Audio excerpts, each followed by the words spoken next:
Om.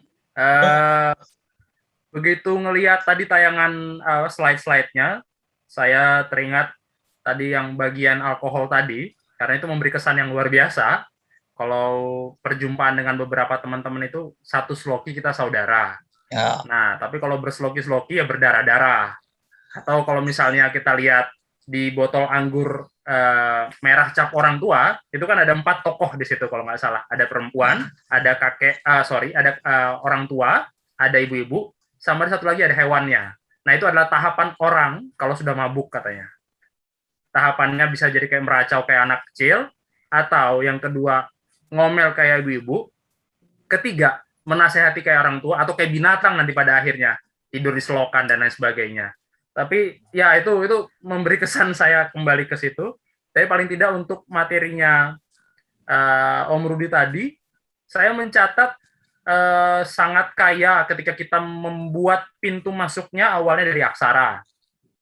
Melihat aksara, saya tadi melihat bagaimana aksara relasinya dengan filologi. Lalu tadi ketika Om Rudi tadi menyajikan aksara-aksara Palawa, Lontara, bahkan mungkin ada surat incung juga dari wilayah Sumatera, lalu ada aksara Batak juga, Honocoroko Jawa, dan lain sebagainya. Lalu bagaimana aksara itu bertautan dengan yang namanya peradaban dan teknologi. Nah, di sisi yang lain, aksara juga bisa menjadi pintu masuk untuk melihat kosmologi, bahkan aksara pun bisa menjadi pintu masuk untuk melihat postkolonialisme, terutama ketika tadi Om Rudi menyajikan teks-teks, beberapa teks yang menstigmatisasi Dayak tadi, yang kata Om Rudi tadi. Lalu aksara bisa menjadi pintu masuk untuk melihat etik atau emik, atau katakan kajian-kajian antropologi. Lalu aksara juga bisa menjadi pintu masuk untuk melihat demografi dan persebarannya ketika kita melihat tadi bagaimana Dayak ada di Papua sampai ke sana dan wilayah-wilayah lainnya, bahkan sampai pada aksara dan pop culture kata ya. Nah, saya melihatnya pop culture, minuman dan lain sebagainya itu sebagai bentuk pop culture.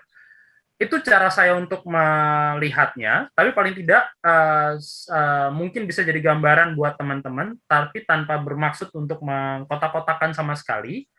Setidaknya mungkin teman-teman bisa terpantik untuk melihat lebih dalam lagi dan seperti yang saya katakan, menanyai para pemantik diskusi kita. Oh ya, saya sedikit menyampaikan, karena ini juga digagas oleh Nala Dwipa, teman-teman yang ada di sini, jangan lupa ya, singgah ke portal YouTube-nya Nala Dwipa, itu ada Nala Budaya. Di situ ceritanya lagi diskusi-diskusi tentang kebudayaan Kaltim dan Samarinda, bisa dilihat, ya ala-ala YouTuber, like, subscribe, dan view, dan lain sebagainya, share. Itu mungkin gambaran dari diskusinya Romo Rudi. Langsung aja ke Bang Asman, kita lihat lebih dalam lagi apa yang bisa disajikan oleh Bang Asman. Monggo Bang Asman. Ya, terima kasih banyak, Fred. Assalamualaikum warahmatullahi wabarakatuh. Waalaikumsalam. Salam sejahtera untuk kita semua. Ya, jadi seperti tadi yang sudah disampaikan oleh Romo Kopong dan juga Romo Rudi, ya sebenarnya ini mau ngobrol-ngobrol santai sebenarnya. Malah dibuatkan tema sama Ipul dan Freddy, jadi ya jadi enggak jadi serius kita jadinya kan. Tapi saya kira nggak apa-apa lah kita serius bentar, nanti sebentar kita ngobrolnya sampai tengah malam kan. Ya Mas Rudi tadi, Romo Rudi tadi udah share screen, saya juga share screen lah supaya kita kelihatan diskusi gitu kan. Ya, jadi ini tema yang berat sebenarnya ya, kalau bicara soal aksara Nusantara sendiri itu tema yang berat sendiri. Terus satu lagi soal dekolonisasi pengetahuan itu tema yang berat juga. Tapi saya kira ya tidak apa-apa lah kita diskusikan sedikit-sedikit. Tidak mungkin juga semuanya kita mau habiskan dalam waktu satu malam ini kan. Saya mulai dari Milan Kundera ya. Ini seorang sastrawan ya dari Ceko yang sekarang tinggal di Prancis, di Paris. Beliau pernah mengatakan itu bahwa langkah pertama untuk memusnahkan suatu bangsa cukup dengan menghapuskan memorinya. Hancurkan buku-bukunya, kebudayaannya, dan juga sejarahnya. Maka tak lama setelah itu bangsa tersebut akan mulai melupakan apa yang terjadi sekarang dan pada masa lampau, dunia sekelilingnya bahkan akan melupakannya lebih cepat. Jadi saya kira kolonialisme Belanda dulu itu juga mempraktekkan ini. Jadi bukan hanya kuasa ekonomi, politik, militer yang kemudian menjajah kita, tapi juga kuasa pengetahuan, dan itu yang kemudian membuatnya langgeng gitu ya, sampai kemudian disebut 3,5 abad kan, 350 tahun kita dijajah oleh kolonial Belanda gitu. Itu karena apa? Karena keterlibatan pengetahuan di dalamnya. Nah, tapi sebelum kita masuk ke dekolonisasi, saya kira kita juga harus tahu dulu kolonialisme itu sendiri apa gitu kan, supaya nanti nyambungnya pas gitu. Nah, kalau kolonialisme ini juga nanti saya akan perlihatkan juga bagaimana politik bahasa gitu ya, politik definisi itu muncul gitu dalam kamus-kamus yang diciptakan oleh orang-orang Eropa gitu. Ini di Oxford English Dictionary itu kolonialisme itu disebut berasal dari kata Romawi yaitu kolonia gitu, yang artinya itu tanah pertanian atau pemukiman gitu. Nah, terus kemudian lebih lanjut dijelaskan di kamus Oxford itu bahwa sebuah pemukiman dalam sebuah negeri baru, sekumpulan orang yang bermukim dalam sebuah lokalitas baru, membentuk sebuah komunitas yang tunduk atau terhubung dengan negara asal mereka. Komunitas yang dibentuk seperti itu terdiri dari para pemukim asali dan para keturunan mereka dan pengganti-penggantinya selama hubungan dengan negara asal masih dipertahankan. Jadi ini definisi kolonialisme gitu kalau di Oxford Dictionary ya, di kamus Oxford. Nah, lalu apa yang kita bisa ambil dari definisi yang tadi itu? Nah, ini yang tadi saya sebut sebagai politik definisi ya. Pertama, di kamus itu sama sekali tidak menyebut sedikit pun tentang orang-orang selain pemukim baru gitu ya. Tidak mengandaikan pertemuan antara pemukim baru dengan komunitas lama, dengan pemukim lama gitu, orang yang asli tinggal di situ. Dalam pembentukan komunitas baru tersebut terjadi eksploitasi dan ketidakadilan gitu. Ada perdagangan, penjarahan, negosiasi, perang, pembunuhan massal, perbudakan dan pemberontakan. Itu tidak disebut dalam definisi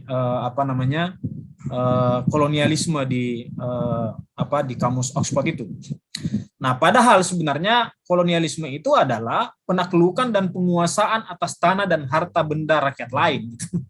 Itu sebenarnya makna lugasnya kolonialisme, tapi kalau masuk di pengertian kamus ya seperti tadi itu, yaitu politik definisi lah gitu ya, dan itu soal bahasa kan jadinya. Kemudian saya ingin masuk ke soal pengetahuan sebagai penopang kolonialisme gitu. Jadi seperti yang tadi saya sampaikan juga bahwa kolonialisme itu kan tidak cukup dengan senjata, tidak cukup dengan uang, dengan ekonomi gitu, tidak cukup dengan politik gitu. Tapi juga harus masuk lewat pengetahuan. Untuk apa? Untuk melanggengkan apa yang disebut sebagai penjajahan atau kolonialisme itu. Nah, bagaimana cara bekerjanya? Pertama itu dengan oposisi biner. Jadi, seperti tadi sudah disampaikan juga oleh Romo Rudi ya. Jadi ada stereotip, ada stigma di situ. Ini kalau kita lihat laporan-laporan tulisannya atau laporan perjalanan gitu, itu banyak sekali bercerita soal-soal seperti ini. Jadi produksi tentang Eropa yang berbeda dengan masyarakat jajahan lah gitu ya. Lalu kemudian ada maju versus terbelakang gitu kan, beradab versus biadab atau barbar atau liar. Nah, ini yang sering dialamatkan ke orang Dayak juga kan Mo ya. Berekor, telanjang, kejam, gondrong gitu. Jadi itu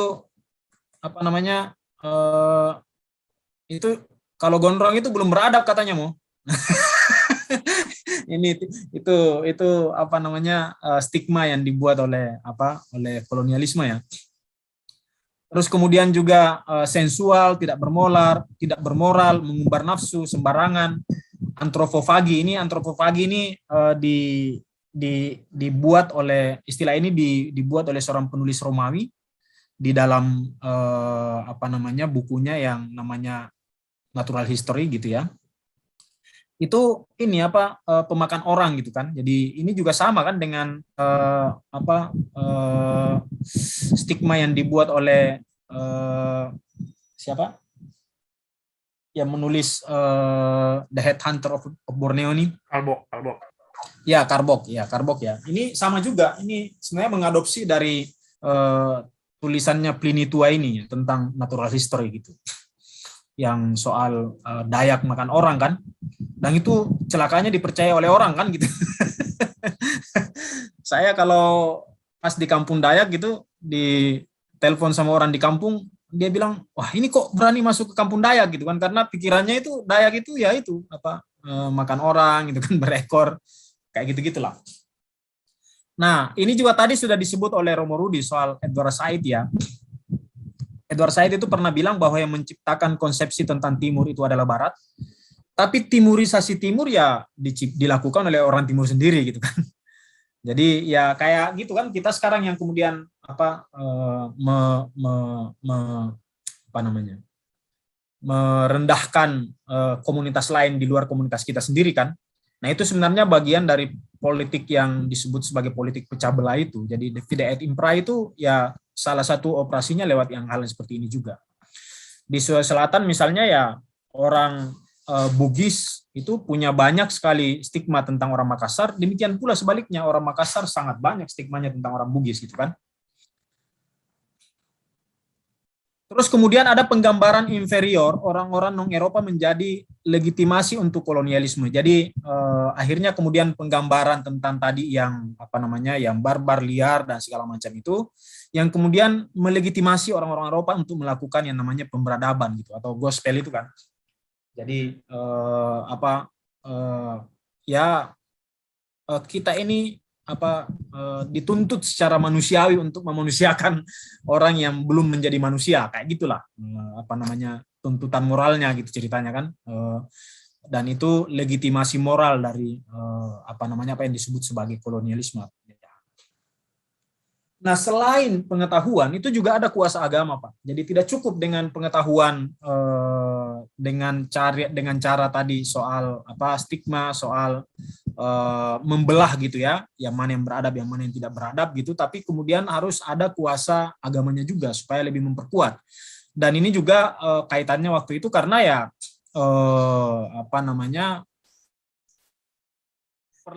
perlawanan yang sangat militan, yang sangat kuat yang dilakukan oleh masyarakat Nusantara ya, itu biasanya terorganisir dalam satu kelompok-kelompok agama tertentu gitu, dan di basisnya sebenarnya agama gitu kan. Perlawanan petani Banten tahun 1800-an itu tarekat gitu kan, gerakan tarekat misalnya.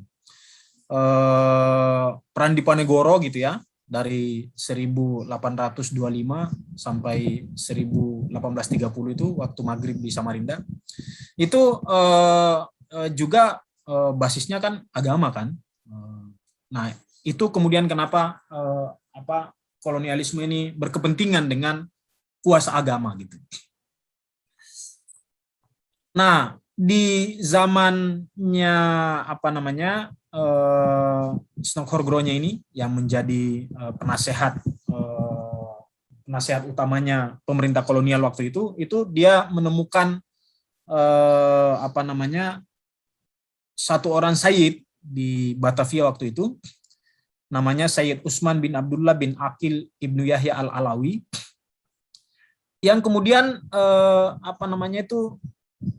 bisa dijadikan representasi oleh pemerintah kolonial gitu untuk kemudian melawan pengetahuan agama yang dibawa oleh kelompok-kelompok tarekat dan kelompok-kelompok yang berbasis pada jamaah itu gitu kan.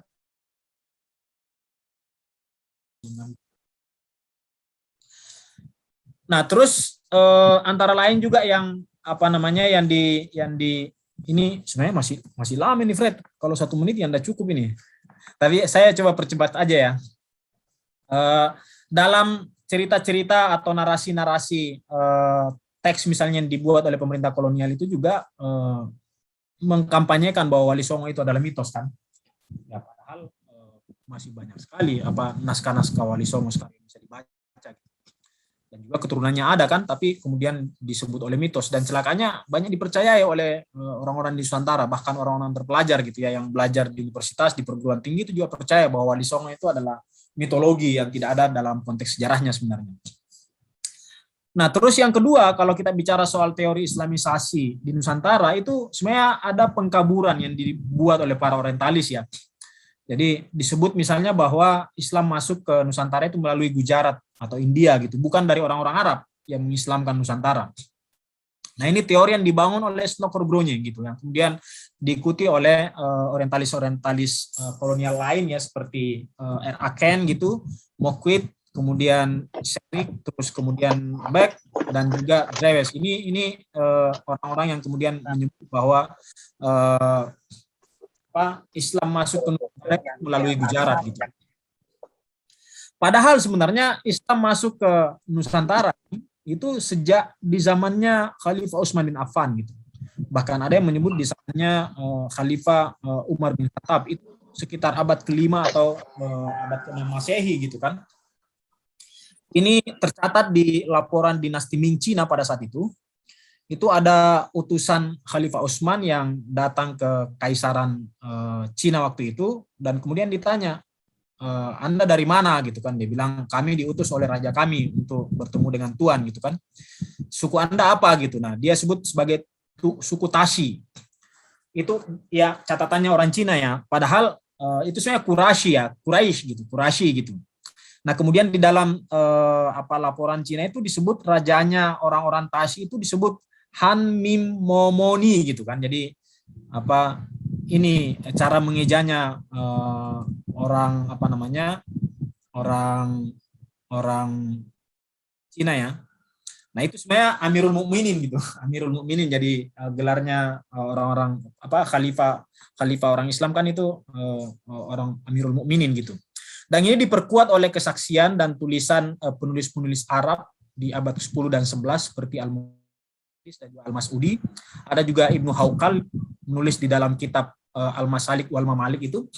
Dia sebut bahwa yang menguasai jalur perdagangan laut sampai Cina waktu itu adalah pedagang-pedagang Arab Islam, khususnya keturunan Rasulullah sallallahu alaihi wasallam. Jadi keturunannya Ali bin Abi Thalib, yang kemudian dalam konteks di Nusantara itu ada Syekh Jamaluddin Akbar Al-Husaini misalnya, yang kemudian makamnya itu ada di Wajo di Tosora, Sulawesi Selatan. Kelihatannya kalau saya tidak salah tadi di sini ada Husnul, beliau ini yang peneliti tentang lontara suku Nawajo, yang kemudian bercerita tentang Syekh Jamaluddin Akbar Al-Husaini ini yang keberadaannya di Wajo atau di Sulawesi Selatan waktu itu diperkirakan di sekitar tahun 1320 Masehi gitu ya, di abad 14 gitu. Nah, Syekh Jamaluddin Al-Akbar Al-Husaini inilah yang kemudian menurunkan keturunan yang kemudian menjadi Wali Songo di Jawa waktu itu. Nah, kemudian Ibnu Battuta juga di catatannya di tahun 1330-an ketika berkunjung ke India, dia sudah menyaksikan Islamisasi yang dilakukan oleh Ahlul Jawi di Benggala gitu ya. Ini di Benggala ini perbatasan antara Burma dengan India gitu. Nah, itu orang-orang Jawa di sana sudah mengislamkan ini ya, orang-orang Nusantara ya. Jawi ini bukan Pulau Jawa aja sekarang ya. Kalau dulu Jawi ini seluruh Nusantara dulu. Jadi ya termasuk Sumatera gitu ya, Kalimantan, Sulawesi itu disebut sebagai Ahlul Jawi di zaman-zaman itu. Nah, di catatannya para orientalis gitu, orang Arab ini disebut sebagai orang Arab itu disebut sebagai orang Timur Asing gitu, dan kemudian disebut sebagai pendatang di Nusantara gitu. Bahkan Riklep itu menyebut bahwa orang Arab yang ke Nusantara itu adalah orang-orang Puritan sudah kan, yang belakangan itu yang membawa ajaran-ajaran Wahabi. Padahal pembawa Islam di Nusantara itu adalah Sayyid keturunannya Sayyidina Ali bin Abi Thalib gitu. Yang kemudian mencapai puncaknya itu di zamannya para Wali Songo gitu. Nah, ini buktinya dalam satu naskah di Jawa itu, Sunan Ampel pernah ditanya gitu oleh salah seorang di sana gitu, ditanya uang pundi tuan gitu ya, jadi Anda ini orang mana gitu kan. Nah, Sunan Ampel bilang itu hamba wong Jawi gitu. Jadi dia bilang dirinya orang Jawa, padahal kan Sunan Ampel itu ya jelas dia keturunan Rasulullah kan, Habib dari jalurnya Sayyidina Ali bin Abi Thalib gitu. Nah, dalam konteks ini kalau kita baca soal teorisasi atau apa namanya sejarah Islamisasi yang dibangun oleh para orientalis, itu sebenarnya adalah teori mikro dari teori makro kolonialisme gitu. Dan ini sudah sudah diperingatkan juga oleh Amin Sweni gitu. Ini salah seorang pengkaji naskah-naskah Melayu. Beliau menyebut bahwa karya-karya orientalis atau Indonesianis itu berorientasi memecah belah anak bangsa gitu. Jadi orientasi karya-karya orientalis itu memecah anak bangsa gitu. Jadi misalnya kalau di Jawa itu kan kemudian muncul belakangan babat-babat yang memang diperintahkan oleh pemerintah kolonial untuk dibuat supaya memecah belah antara orang Islam yang kejawen gitu. Misalnya kayak babat Darmo Gandul, babat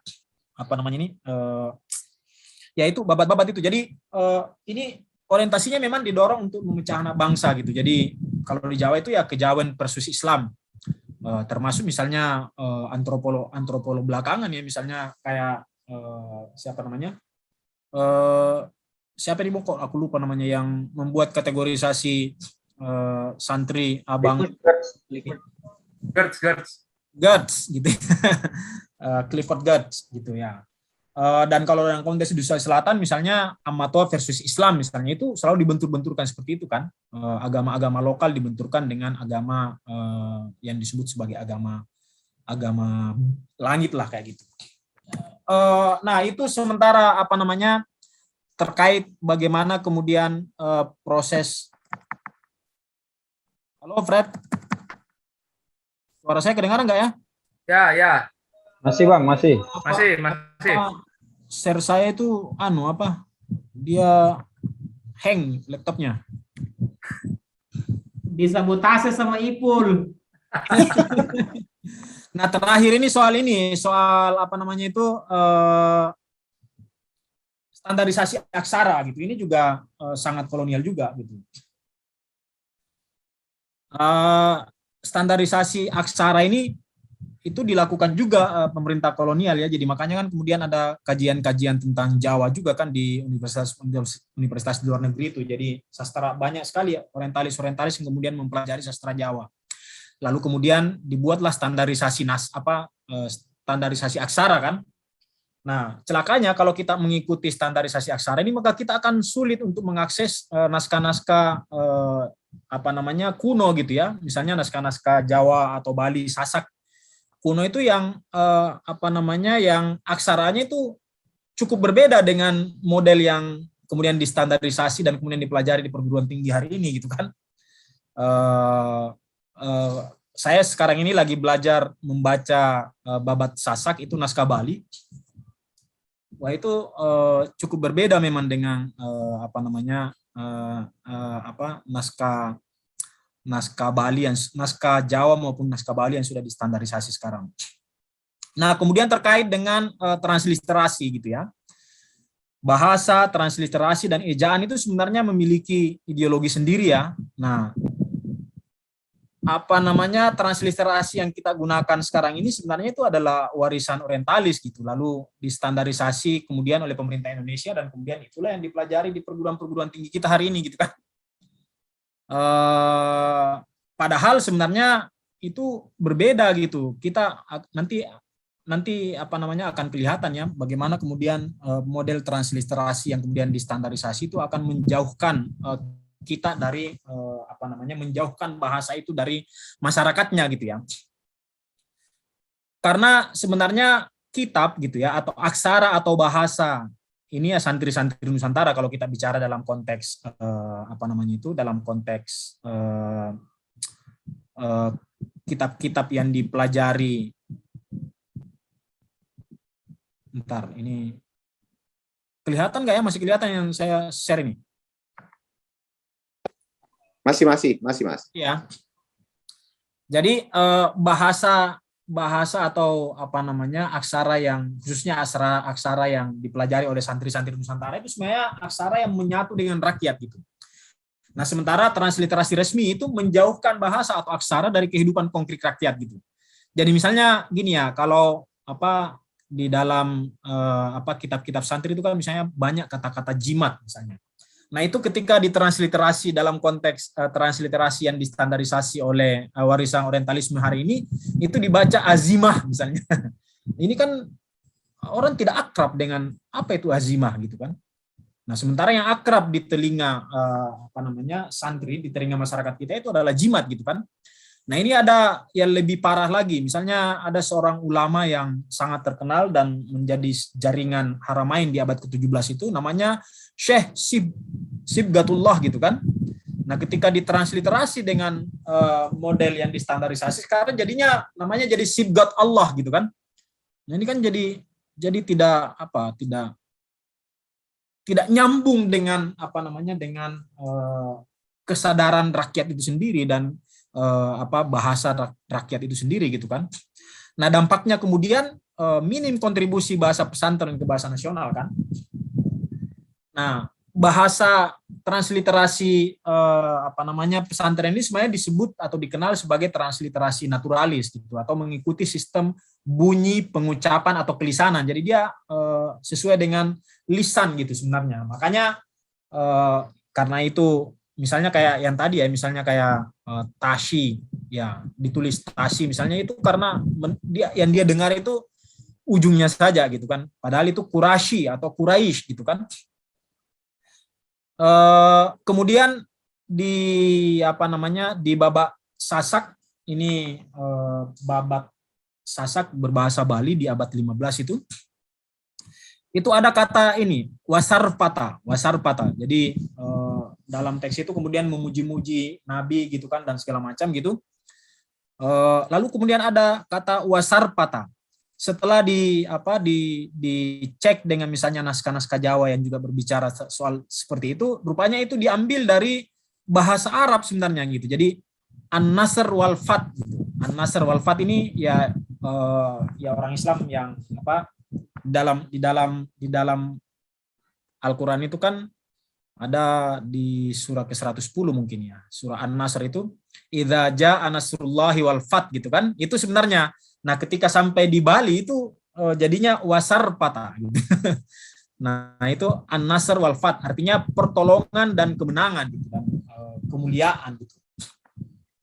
Nah, seperti itu sebenarnya model-model transliterasi dan juga berbahasa yang sebenarnya dilakoni oleh rakyat dan juga santri kita selama ini, tapi kemudian ketika distandarisasi itu kemudian menjadi asing gitu kan di telinga kita semua gitu.